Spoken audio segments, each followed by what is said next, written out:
Hello বন্ধুরা, শুভ দুপুর। দেখো আমি বাজার করে আনলাম, হাটে গিয়েছিলাম, আলু নিয়ে এলাম। যা জিনিসের দাম, বাপরে বাপরে, কোনো জিনিসের দেখলাম না যা কম। সর্ষে তেলের থেকে শুরু করে চিনি, আটা, মানে সমস্ত সমস্ত, এমনকি যেগুলো 5 টাকা ছিল সেগুলো 6 টাকা করে হয়ে গেছে দোকানে। এত জিনিসের দাম। ওটা রেখে দেবে, ওখানে ফেলে দেবে। এত জিনিসের দাম। আলু আর দেখো, খুব সুন্দর আলুগুলো, বড় বড় পরিষ্কার ঝরঝরে আলু নিয়ে এসেছি, কিন্তু প্রচণ্ড দাম। 18 টাকা 19 টাকা কেজি আলু।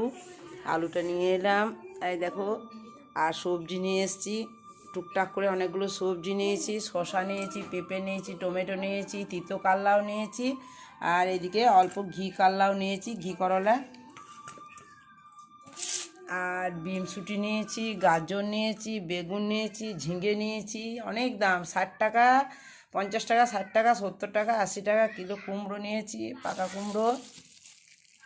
আর দেখো 40 টাকা কেজি কুমড়ো। 20 ছিল, 22 ছিল, তারপর 30 হলো, আবার দেখছি 40 টাকা কিলো। তাহলে কি মানুষ খাবে? 40 টাকা কিলো বাঁধাকপি, ছোট্ট মতো বাঁধাকপি। এই দেখো 500 গ্রাম 20 টাকা। কাঁচা লঙ্কা 100 টাকা। আর ঝিঙে। তো এগুলো আজকে হলো আমার ছোটোখাটো হাট। আমি তরকারি কাটছি, পেঁপে, গাজর আর ঘি করলা দিয়ে পাতলা করে ঝোল হবে। ঝিঙে পোস্ত করব, কাটাকাটি করে দিই। এই স্কুল থেকে, ডিউটি থেকে এলাম একটু আগে, এখনও জল খাবার খাইনি, খাবো। তো আজকে আমার এই হলো হাটে বাজারে, অনেক দাম জিনিসের।